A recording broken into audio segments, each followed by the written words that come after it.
So let's talk about hijabs.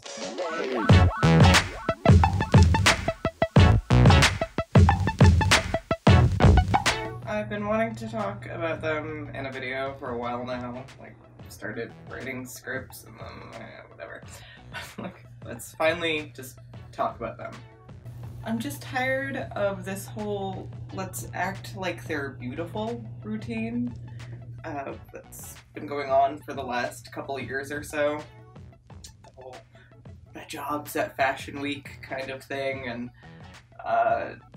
this uber liberal let's love and accept Islam sort of thing. And the hijab is definitely a representation of Islam. Like, when you see a woman wearing it, you immediately go like, alright, that's a Muslim woman. And like, you can't really separate the two. I guess, like, you could wear the scarf if you're not Muslim, but why? One of the reasons I thought I'd finally talk about hijabs in a video was because I noticed L'Oreal just signed on a hijab wearing model for a shampoo campaign. Because when you want to show off your shampoo products, you want to have someone that's not showing their hair. Makes so much sense.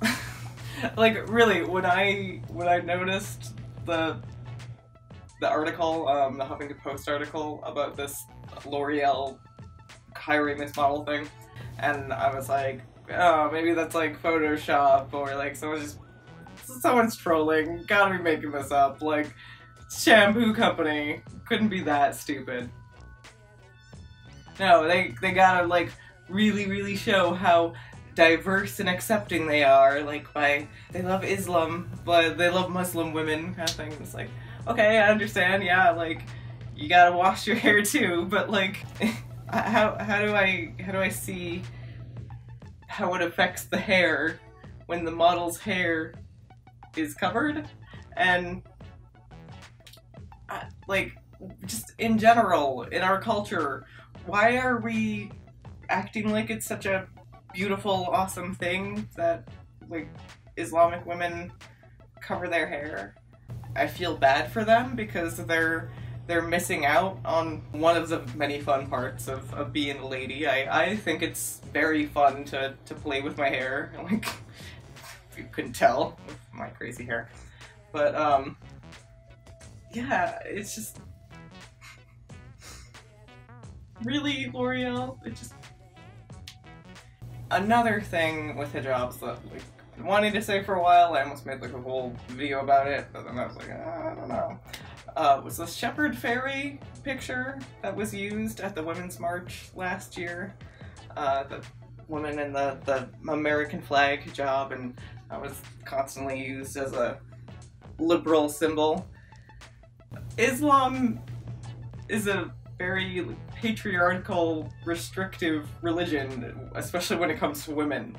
To be acting like this culture or this religion is a beautiful thing. If I'm gonna see a woman wearing a hijab, I'm not gonna like harass her about it.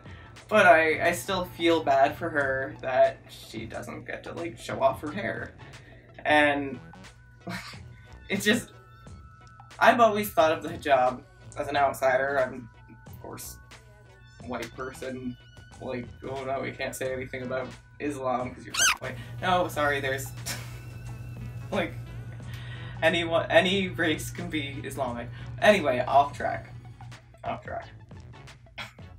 just, jobs are just one of those things. It's like, oh, like, it's an obvious sign that Islam doesn't treat women equally. It doesn't see women as on an equal playing field as men. Even their hair is such a sexual object that needs to be covered for like men to control themselves, or like that they have to be modest, the kind of thing, when men don't have those kind of restrictions. Why are feminists and why are people on the left acting like Islam is such a, and the hijab are so awesome? And I think with this, like, this L'Oreal campaign thing, really, just, let's stop. Just stop being so ridiculous, people. Let's think about this a little more. Whenever I've said anything before about hijabs, like in tweets, and I had a blog post about it ages ago, a lot of people commented to me saying, like, well, like, a lot of women choose to wear the hijab. And I'm like, okay, I understand that in countries like the US and the UK, but, like, in majority Islamic countries, like, it's not an option. Like, they really have to, like, wear them. They don't have the personal freedoms that we have in America and other Western countries. And to just act like this symbol of oppression of women is such a beautiful thing that it should be on, like, catwalks and in shampoo ad campaigns. Just really. And a side note, like, on this, forget her name, the model,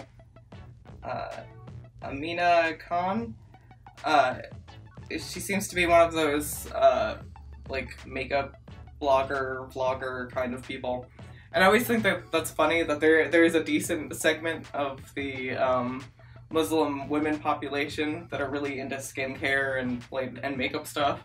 And it's just kind of like their way of having, like, some kind of fashion experience, because, like, it can still kind of be fashionable with your makeup and experience all those, like, fun little makeup products.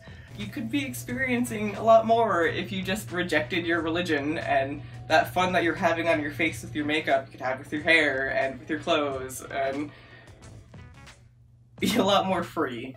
Like, freedom of choice. When I don't think when women are really culturally pressured because of the way they were raised and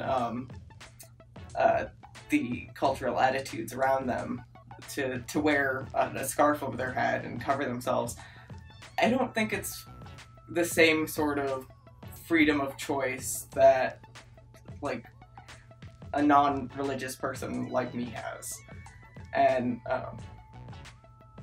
yeah, it's one of the things that's always kind of rubbed me the wrong way about religion in general, and especially about Islam, is that it strips people, especially women, of this freedom of choice.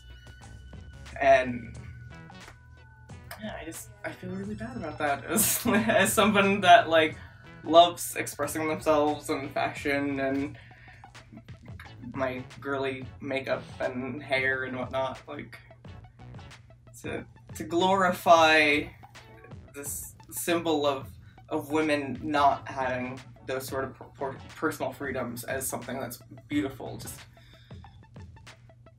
it's just very wrong, and it's very illiberal.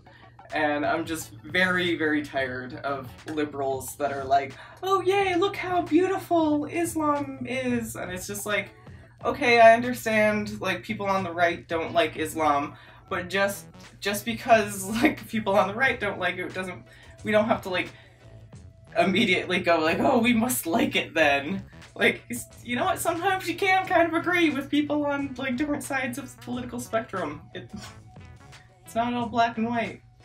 And, like, not everyone that dislikes Islam just hates it for, like, silly, like, racist reasons. Like, they have their logical reasons, like me.